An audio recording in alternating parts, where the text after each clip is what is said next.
오늘 전 여러분과 함께 사도행전 2장 17절 18절 말씀 가지고 꿈꾸는 인생, 이와 같은 제목으로 함께 말씀의 은혜를 나누기 원합니다. 제목을 한번 따라해 주시기 바랍니다. 꿈꾸는 인생. 꿈꾸는 인생. 세계 역사는 꿈꾸는 사람들, 창조적 소수에 의해서 발전되어 왔습니다. 우리 예수님을 믿고 하나님 자녀된 우리들은 날마다 거룩한 꿈을 꾸며 꿈을 이루기 위해 믿음으로 전제해 나가는 주님의 자녀들이 되어야 합니다. 꿈은 성령의 언어인 것입니다. 우리가 예수를 믿으면 주의 성령이 우리 마음 가운데 들어오시는데 주의 성령께서 우리에게 거룩한 꿈을 꾸게 하십니다. 예수님 모시기 약 800년 전에 요아스 왕 때 요엘 선지자가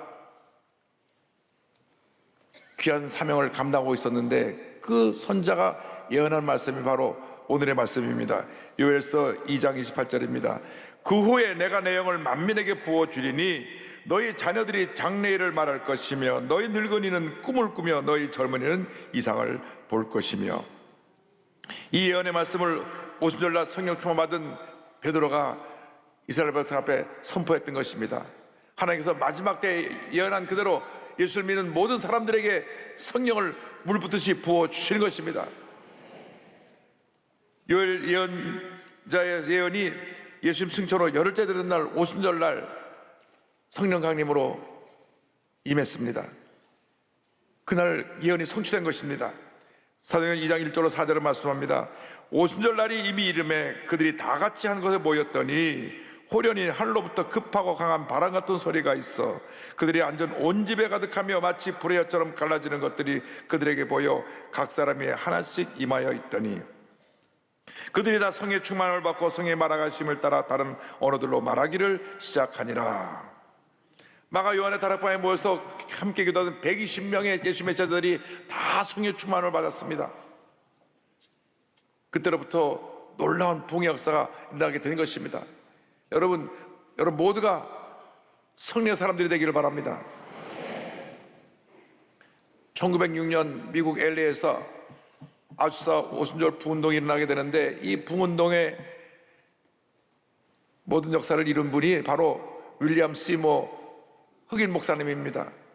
이 목사님은 노예의 아들로 그 당시 흑인이 차별받고 여러 가지 어려움과 고통을 겪고 있었던 그때에 성령임에서 LA 거리에서 3년 동안 놀라운 풍역설을 일으키고 말미암아 이 오순절 성령운동이 오늘날 온 세계를 뒤덮게 된 것입니다.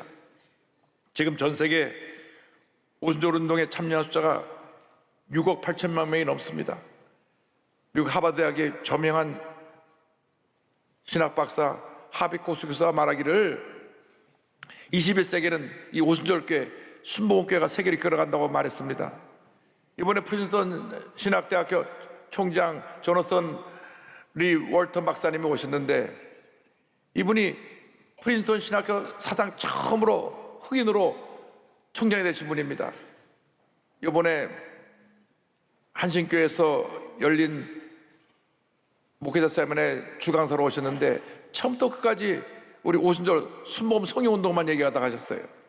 지금 전 세계가 우리 순복음 성령운동을 주목하고 있습니다. 이 전 세계 약 6억 8천만 명 이상이 우리 순복음 성령운동의 멤버십으로 들어와 있는데 우리 한국에 있는 장로교단이 한국에서 제일 큰 교단이지만 전 세계 장로교단이 약 1200만 명 되니까 장로교단 전체를 합한 것에 약 57배가 됩니다. 또 감리교단 전체가 전 세계 7,500만인데 감리교단 전체를 합한 숫자의 9배가 됩니다. 자부심을 가지시기 바랍니다. 이제 2030년대가 되면 우리 오순절 성령운동에 가입한 숫자가 10억 명이 넘을 것이라는 전망을 합니다. 우리 지금 성령 시대에 살고 있습니다. 근데 우리가 예수를 믿고 나서 계속 무기력한 신앙생활을 하고 있는 것은 성령으로 충만하지 않기 때문에 그렇습니다. 우리가 늘 말씀을 읽고 묵상하고 기도함으로 성령 충만받아서 성령 충만 능력으로 모든 문제와 어려움을 이기고 승리하는 삶을 살아가야 하는 것입니다. 사도 바울이 에베소 교회에 보낸 편지에 이렇게까지 고면합니다. 에베소 5장 18절에 술 취하지 말라 이는 방탕한 것이니 오직 성령으로 충만함을 받으라. 여기 술 취하지 말라는 말이 꼭 알코올 중독에 빠지지 말라는 그거에 국한된 것이 아니라 이 세상의 쾌락에 빠져있지 말아라. 세상 것에 빠져있지 말고 성령 충만을 받아서 모든 흑암의 것을 물리치고 승리하라는 축복의 말씀인 것입니다. 여러분 모두가 성령으로 충만을 받으시길 바랍니다. 성령으로 충만을 받아서 모든 문제 어려움을 믿음으로 물리치고 날마다 주 안에서 승리의 삶을 살아가는 주님의 귀한 자녀들이 다 되시기 바랍니다. 성령으로 충만하면 성령께서 우리에게 거룩한 꿈을 꾸게 하십니다. 사도행전 2장 17절을 말씀합니다. 하나님이 말씀하시기를 말세에 내가 내 영을 모든 육체에 부어주리니 너희 자녀들은 예언할 것이요 너희의 젊은이들은 환상을 보고 너희의 늙은이들은 꿈을 꾸리라. 꿈꾸는 사람들이 세계 역사를 바꿔놓는 것입니다. 2000년 전에 성령께서 주시는 꿈을 꾸고 아시아로 보물 전하러 가려다가 바알과 실라가 유럽으로 그 발걸음을 옮겼습니다. 그들의 유럽 선교로 말미암아 온 유럽이 보호화되고 유럽에 있는 모든 나라들이 기독교 국가가 되고 크게 부강하고 번영하여서 세계 역사를 뒤흔드는 놀라운 영향을 끼치게 된 그 배경이 바로 사도 바울이 그곳에 가서 복음을 전했기 때문에 그렇습니다. 영국의 저명한 역사학자 아놀드 토인비 박사는 말했습니다. 드로아에서 바울을 태우고 빌립보로 건너갔던 그 배가 바로 유럽의 역사를 바꾸는 배였으며 유럽 문명사의 미래를 안고 가던 배였다. 원래 사도 바울은 아시아 쪽으로, 지금 말하면 터키 쪽으로 가서 복음을 전하려고 했습니다. 그런데 드로아에서 그 환상을 보는데 이 유럽에 있는 마게도니아 빌립보 지역에 있는 사람들이 나타나서 와서 우리를 도우라 하는 그 환상을 보고 그가 선교의 발걸음을 아시아에서 유럽으로 옮겨감으로 말미암아 온 유럽이 보호화되는 놀라운 역사가 나타나게 되었던 것입니다. 날마다 주님께서 걸어간 꿈을 꾸고 그 꿈을 이루기 위해서 믿음으로 전향한 여러분 모두가 되기를 바랍니다. 흑백 차별이 심했던 때 마르틴 루터 킹 목사는 거룩한 꿈을 꿨습니다. 1964년 8월 28일 미국 워싱턴 DC 링컨 기념관 발코니에서 워싱턴 기념탑을 바라보며 한 그의 유명한 연설이 있습니다. 나에게 꿈이 있습니다. I have a dream. 인류 역사 가운데 가장 명연설 중에 하나로 꼽히는 I have a dream을 그는 선포했습니다. 이 I have a dream, 그의 연설은 교과서에도 수록되어 있고 수많은 유명인들이 그의 연설을 인용했습니다. 그 일부를 소개합니다. 여러분에게 말씀드릴 것이 있습니다. 나의 벗들이여, 어제 오늘 우리가 고난과 마주할지라도 나에게 꿈이 있습니다. 그 꿈은 아메리칸 드림에 깊이 뿌리 내린 꿈입니다. 나에게 꿈이 있습니다. 언젠가 이 나라가 일어서서 모든 인간은 평등하게 창조되었다는 신조의 진정한 의미를 실현할 것이라는 꿈입니다. 나에게 꿈이 있습니다. 언젠가는 조지아의 붉은 언덕 위에 옛 노예의 후손들과 옛 주인의 후손들이 형제의 사랑으로 식탁에 함께 둘러앉는 날이 오리라는 꿈입니다.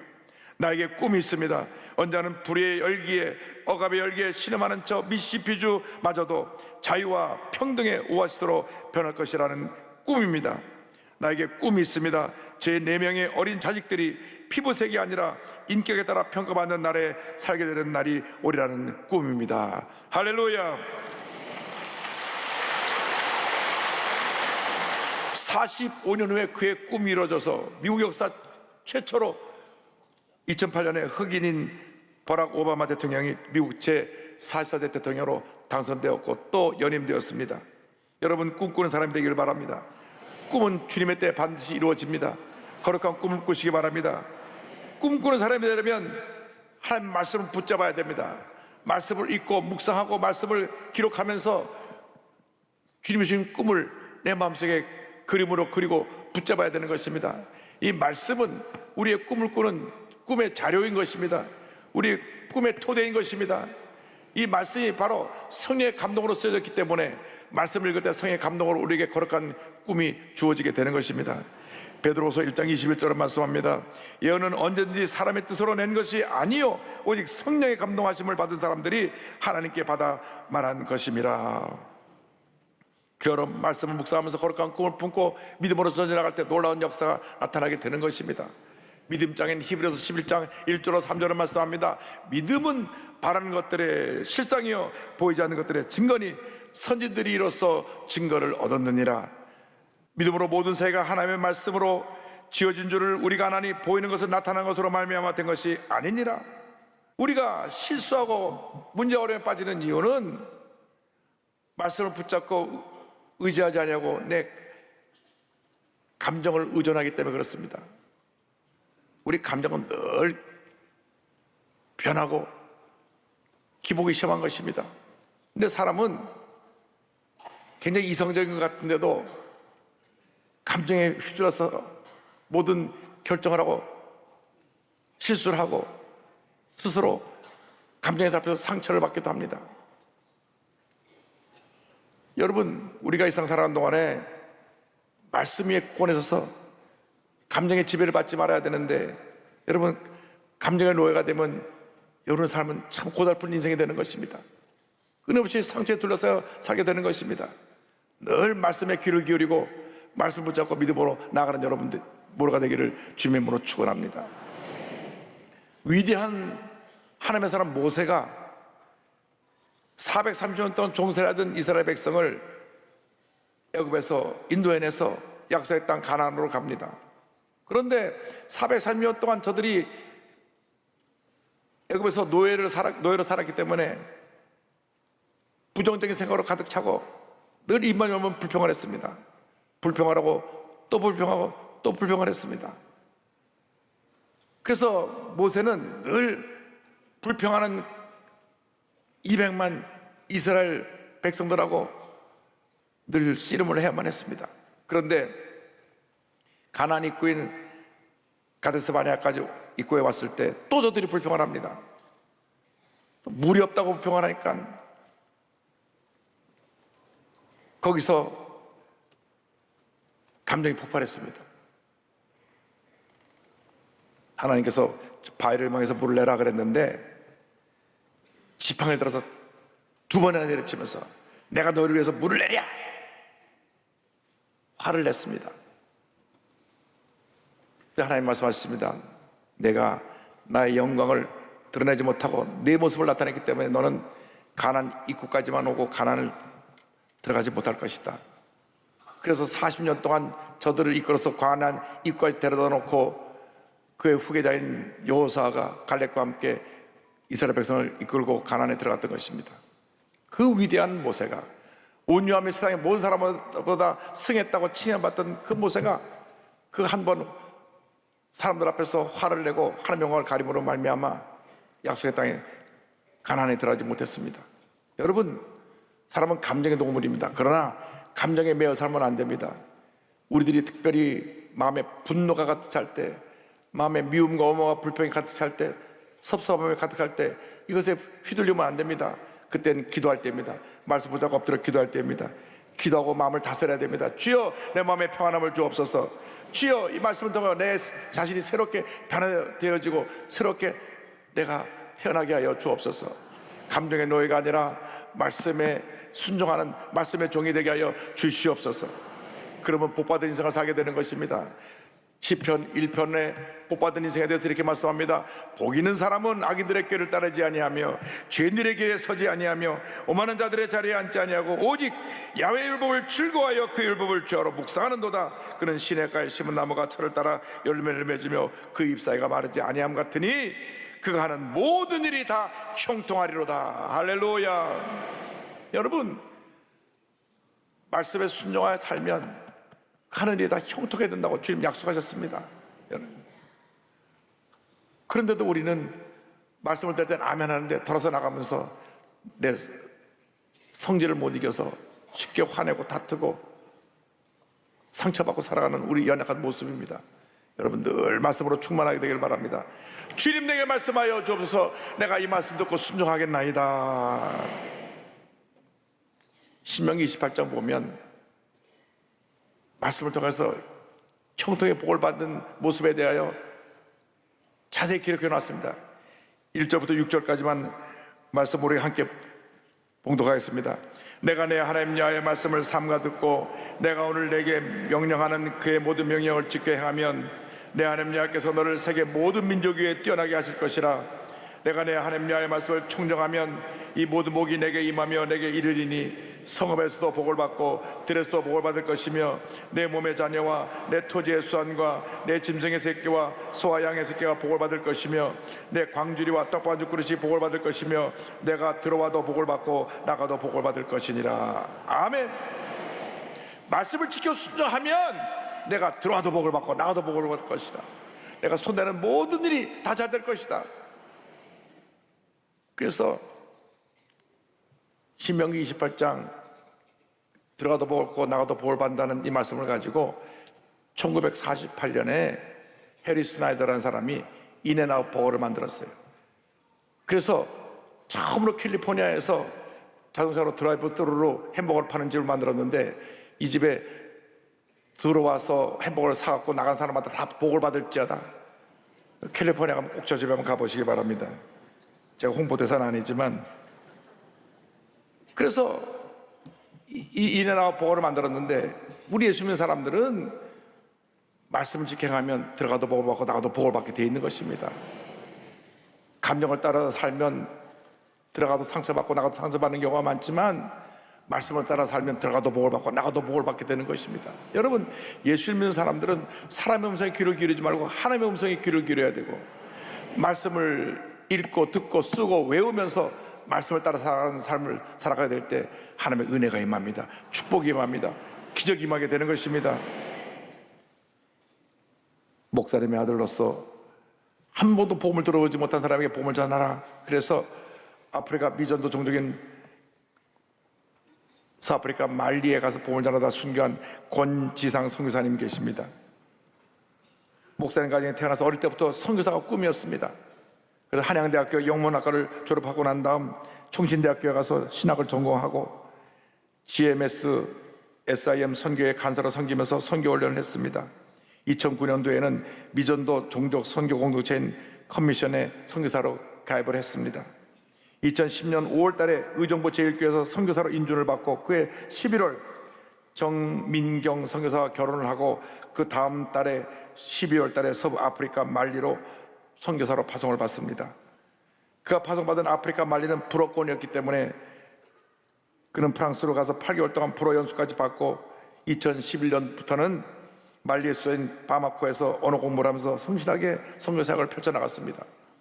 아프리카 이 서쪽은 불란서 영향권이기 때문에 주로 불어를 많이 하고 이 동부권은 영국 영향권이기 때문에 영어를 주로 써들이 씁니다. 그래서 불어 연수교육도 받고 그곳에 가서 사역을 하는데 그들이 주로 복음전도의 대상으로 섬겼던 족속은 소수민족인 보조족이었습니다. 이 보조족은 약 31만 명이 되는 종족인데 99% 이상이 다 무슬림입니다. 이 중에 크리스찬이 2명 있었습니다. 2명. 이 지역은 또 오랫동안 종족 갈등으로 내전으로 인해 치안이 불안했고 여러 가지로 참 열악한 환경이 있는 곳이었습니다. 이곳에 가서 이분들에게 복음을 전하면서 그곳에 있는 크리스찬들과 함께 기도 공동체를 만들고 선교사님과 네트워킹을 해서 현지 목회자를 양성하고 청년들에게 성경 공부를 가르치면서 그곳에 예수님을 처음 보는 사람에게 복음을 전하며 온 힘과 노력을 기울여 열심히 선교사를 하던 중에 2014년 5월 12일 보조족과 투아레그 속의 사역을 위해 세바르라고 하는 지역을 방문하고 사역을 마치고 다시 그가 사역하는 바마코로 돌아오는 중에 차가 전복하는 사고를 맞습니다. 아프리카 도로는 이 포트홀이라고 하는 움푹움푹 파인 곳이 많아서 이 차량을 운행할 때 조심해야 되는데 그가 선교사역을 마치고 돌아오다가 이 깊은 포트홀에 빠져가지고 차가 전복이 돼가지고 뇌출혈을 일으키게 되고 급히 병원을 옮겼지만은 열악한 현지 병원 사정으로 인해서 제대로 치료를 받지 못하고 그는 그 자리에서 순교했습니다. 나이가 35살입니다.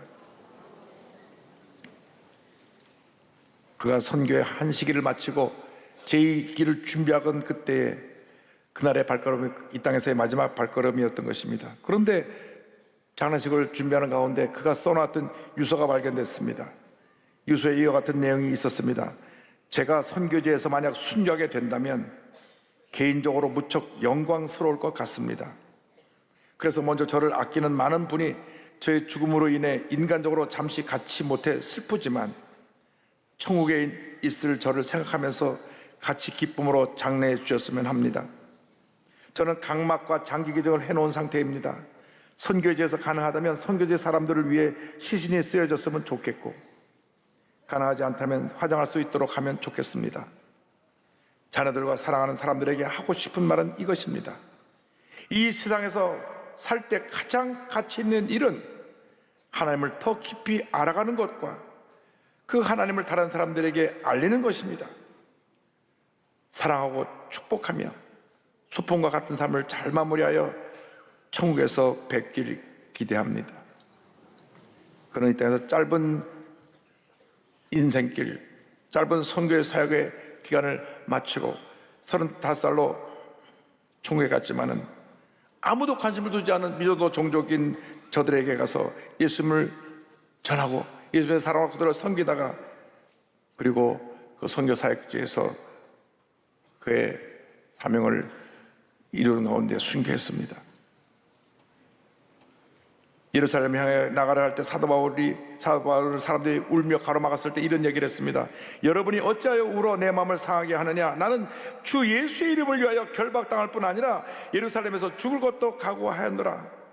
그는 그와 같은 마음을 가지고 고난과 죽음이 자기를 기다리고 있다고 할지라도 자기가 가야 할 길을 달려갔던 권지상 선교사는 하나님의 꿈을 꾸는 사람이고 꿈을 이루기 위해서 일생을 바친 사람이었습니다. 그의 고백처럼 소풍과도 같은 삶을 다 마무리하고 천국에 가서 우리 주님의 품에 안겼습니다. 그런 꿈을 다 이루지 못하고 갔지만 제2, 제3, 제4 수많은 권상 선교사가 그를 뒤이어서 아프리카에서 선교의 사명을 감당하고 있습니다. 여러분, 짧은 인생길 지나갑니다. 여러분이 가진 거룩한 꿈이 무엇입니까? 무엇을 위해 살고 있습니까? 무엇을 바라보고 나아가고 있습니까? 여러분, 각자에게 주님께서 사명을 주셨습니다. 그 사명을 붙들어야 됩니다. 꿈을 꿔야 됩니다.